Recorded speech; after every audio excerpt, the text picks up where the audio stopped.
Hey guys, क्या हाल चाल आप सबके। My name is Jewish Singh, एक बार फिर से आपके सामने हाजिर हूं और आज का सेशन आपके लिए बहुत ज़्यादा इंपॉर्टेंट इसलिए रहने वाला है, कारण उसका क्योंकि जो मैथ्स के अंदर इंपॉर्टेंट टॉपिक्स हैं वो सभी हम यूं डिस्कस करने वाले हैं। आप सोचेंगे कि मैथ्स के अंदर भी इंपॉर्टेंट हो सकता है, जी हाँ हो सकता है। जब वो एनालिसिस को आप देखेंगे, पिछले 2 सालों के अंदर मैंने देखा कि ट्रेंड कैसा रह रहा है, वो सारे के सारा ट्रेंड मैं आपके साथ डिस्कस करूंगा और उसके बाद आपको पता लगेगा कि कौन से ऐसे चैप्टर है जिन पे ज्यादा इनपुट डालना है। और आपको लग रहा होगा कुछ ऐसे चैप्टर होंगे जो आपको लग रहा होगा, मैं नहीं कह रहा, आपको लग रहा होगा कि ये इंपॉर्टेंट है, इनको कर लेते हैं, आप उस पर टाइम खराब कर रहे होगे। और जब आप देखेंगे तो आपको पता लगेगा कि उस पर टाइम अपने को खराब नहीं करना चाहिए।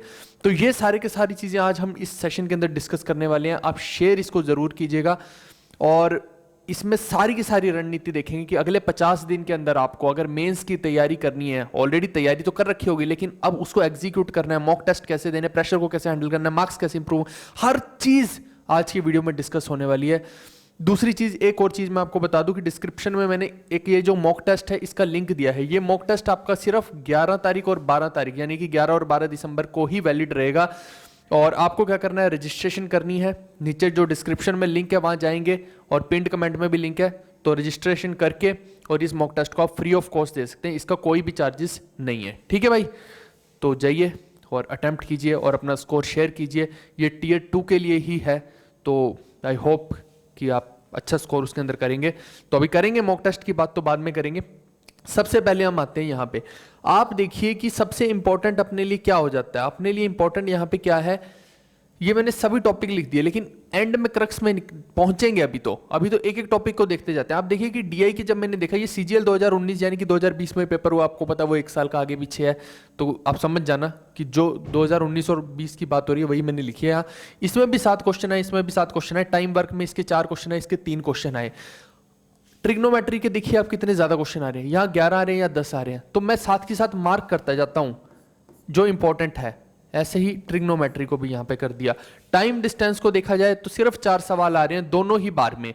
ना टाइम वर्क इतना इंपॉर्टेंट है, ना टाइम स्पीड डिस्टेंस इतना इंपॉर्टेंट है, जबकि हम इन दोनों पे बहुत ज्यादा समय अक्सर खराब कर देते हैं। ऐसा नहीं कह रहा कि इनको करना नहीं है, मैं ये बोलने की कोशिश कर रहा हूं कि आपको टाइम इन्वेस्ट कहां पे ज्यादा करना है। इससे ये पता लग जाएगा कि समय किसको ज्यादा देना है। जो सबसे इंपॉर्टेंट पर्सन होगा, जो चीफ गेस्ट होगा आपकी पार्टी का, समय उसको ज्यादा दोगे, या फिर जो आपकी पार्टी में सबसे लीस्ट प्रायोरिटी वाला पर्सन है, आपका दुश्मन आ रखा है, उसको समय ज्यादा दोगे।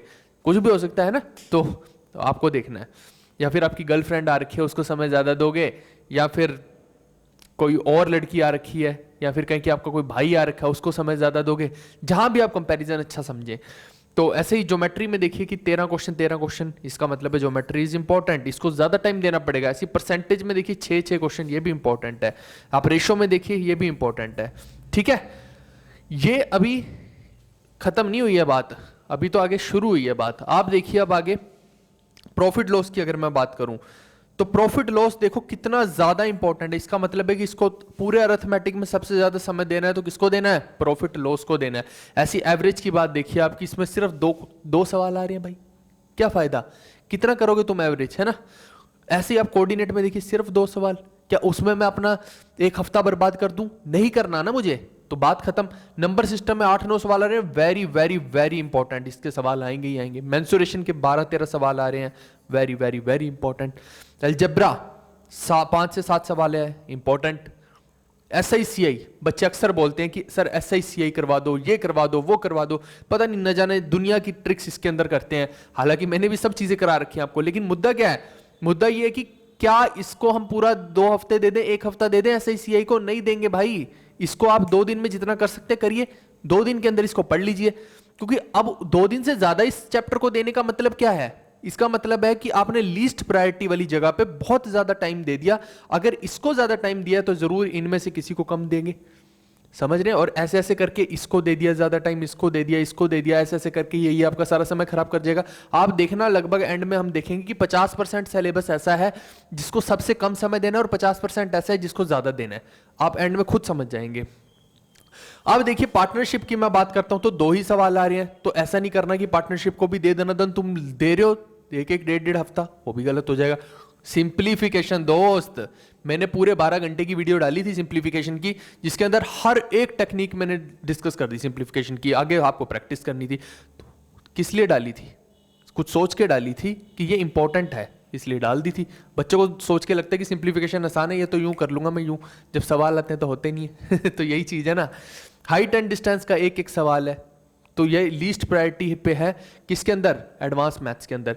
ऐसे ही आप देखिए कि एलसीएम एचसीएफ ये भी एडवांस मैथ्स के अंदर, नंबर सिस्टम को अक्सर एडवांस में काउंट कर लेते हैं कुछ लोग, अपने अपनी थ्योरी है नंबर सिस्टम के लिए लोगों की, तो इसमें भी एक एक सवाल रखा, कोई इंपॉर्टेंट नहीं है। बोट स्ट्रीम, पाइप सिस्टम, एज, अब इसमें मैंने एक एक तो लिख दिया, कई बार इसमें से सवाल आता भी नहीं है, ये तो मैंने बस लिख दिया लिखने को कि एक एक सवाल आता है, कई बार इनमें से आता भी नहीं है सवाल। तो these are least prioritize topics, तो इनको अपने को नहीं करना, ये आखिरी में ही रखे हैं मैंने सारे के सारे। आइए थोड़ा सा कंक्लूजन की तरफ अगर मैं बढ़ाऊं आपको, आप देखिए कि अरिथमेटिक में सबसे ज्यादा इंपॉर्टेंट पूछे जाने वाले सवाल कौन से हैं, मतलब किस टॉपिक से सबसे ज्यादा आएंगे। तो आप देखिए कि प्रॉफिट लॉस में से 8 से 10 सवाल आ गए, तो लगभग मैं मान लेता हूं कि 20 नंबर तो यहीं पे आपके हो गए, और रेशो में से 6 से 8 सवाल हो गए, 8 दूनी 16 नंबर ये हो गए आपके। परसेंटेज में 5 से 7 सवाल, मैं बड़े वाले को ले लेता हूँ, 7 दूनी 14 ये हो गए। सिंप्लीफिकेशन में 5 से 7 सवाल, 7 दूनी 14 ये हो गए। क्या आप देख रहे हैं कि पूरे अरिथमेटिक में सिर्फ ये 4 चैप्टर्स ऐसे थे जिन्होंने पूरे का पूरा गेम खेल दिया। और सुनिए मेरी पूरी बात कि ये 2 चैप्टर तो ऐसे हैं जो हार्ट है पूरे के पूरे अरिथमेटिक का। ये तो जब मैंने पढ़ाया आपको तब बताया कि भैया ये 2 चैप्टर के बिना तो अरिथमेटिक हो ही नहीं सकता है।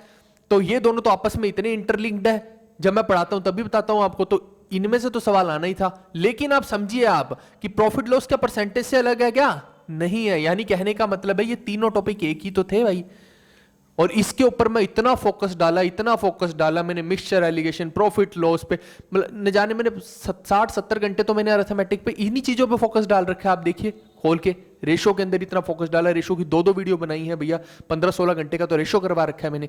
तो आप देखिए कि वही टॉपिक मैंने ज्यादा खुद से भी जब 300 घंटे का कोर्स कराया तो वहां पे ज्यादा कराए जिनमें से ज्यादा आना है।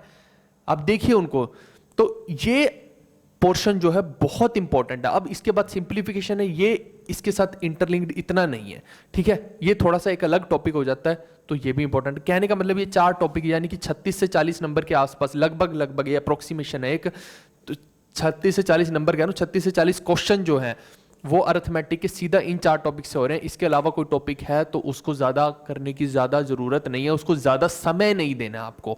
मैं सिर्फ आपको ये समझाने की कोशिश कर रहा हूं, मैं ये नहीं कह रहा हूं कि उसको करना नहीं है, मैं कह रहा हूं समय किसको ज्यादा देना है, बात वो हो रही है। क्योंकि अल्टीमेटली सारी की सारी तैयारी के अंदर गेम किसकी है, टाइम की गेम है। टाइम मैनेजमेंट ही तो अपने को सारी की सारी करनी है, और क्या करना है भाई पूरे दिन में। तो एडवांस मैथ्स के अंदर इंपॉर्टेंट देखें तो मैं ज्योमेट्री को देखता हूं तो 12 से 15 क्वेश्चन देखिए आप, लगभग 30 नंबर तो यही हो गए आपके। ट्रिग्नोमेट्री में 10 से 11 यानी 22 नंबर ये हो गए। ये मैं सारे अप्रोक्सीमेशन, मतलब कि जैसे अब आपको पता हर साल कभी 2 शिफ्ट हो रही थी, कभी 3 हो रही थी, तो थोड़ा सा एवरेज बेसिस पे लिखी है सारे के सारे, है ना। एग्जैक्ट कैसे बता दें, हर शिफ्ट का फिर अलग अलग करना पड़ेगा आपको। और मेंसुरेशन में देखिए लगभग 15 है तो 30 नंबर के आसपास मेंसुरेशन का हो गया। अलजेब्रा देखें तो 16 नंबर का हो गया।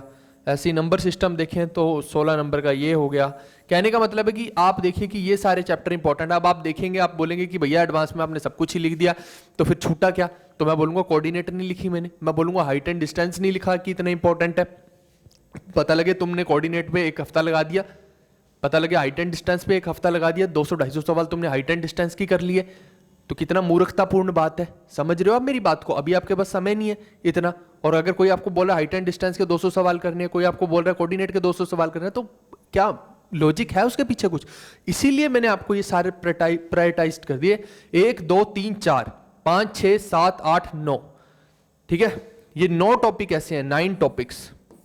बच्चे अक्सर पूछते हैं कि कौन से टॉपिक्स इंपॉर्टेंट है, ये 9 टॉपिक्स इंपॉर्टेंट है।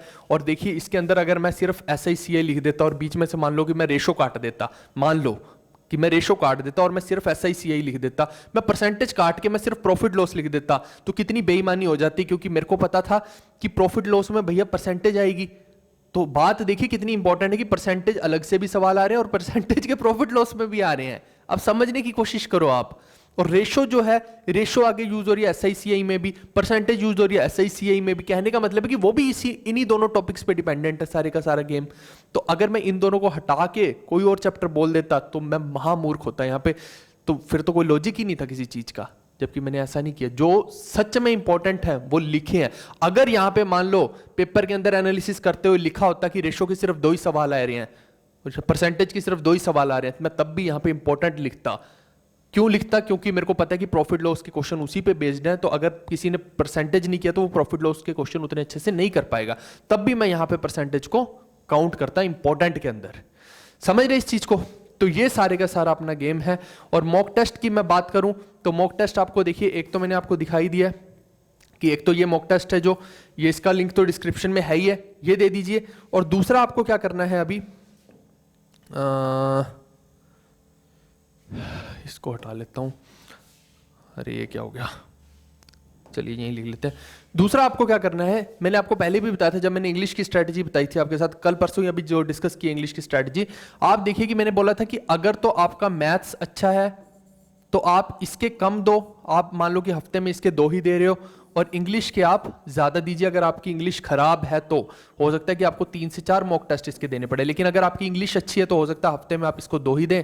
और मैथ्स आपका उतना अच्छा नहीं है, बहुत सारे बच्चों का मैथ्स बहुत अच्छा नहीं रहता कई बार ऐसे केसेस में, तो उनका अच्छे का मतलब है कि आपकी स्पीड नहीं है, आपकी एक्यूरेसी नहीं है, वो सब चीजें देखनी पड़ेंगी। तो फिर आप यहाँ पे प्रायोरिटाइज कीजिए। यहाँ पे आप मॉक टेस्ट कितने दीजिए, 3 से 4 आपको यहाँ देने पड़ेंगे। और मैं आपको बता रहा हूँ कि अगले 50 दिन के अंदर, 50 डेज में, अगर आपने अगले 50 दिन में अगर आपने 30 से 35 मॉक टेस्ट दे दिए अपने वीक पोर्शन के, वीक पोर्शन यानी कि मैथ्स अगर आपका वीक है तो उसके 30-35 मॉक दे दो, अगर इंग्लिश वीक है तो उसके 30-35 कम से कम दो। आपकी स्पीड भी अच्छी हो जाएगी, आपकी एक्यूरेसी भी अच्छी हो जाएगी, आपका एरर करने का जो टेंडेंसी है वो भी कम हो जाएगी। बहुत आपको हेल्प मिलेगी इसके अंदर, ठीक है भाई। तो और ये जो चीज़ है ये आप डिस्क्रिप्शन में जो लिंक है वहाँ पे जाइए और करिए, और फिर मेरे को बताइए कि इसमें कितने आपके मार्क्स बन रहे हैं, ठीक है भाई। तो ये मॉक टेस्ट सिर्फ 2 ही दिन रहेगा, मैं क्लियर कट आपको पहले ही बता चुका हूँ, 11 और 12 को। उसके बाद आप इसको अटेम्प्ट नहीं कर पाएंगे, और उसके बाद आप डिस्क्रिप्शन वाले लिंक को यूज भी मत करना, उसका कोई यूज नहीं रहेगा क्योंकि, ठीक है भाई।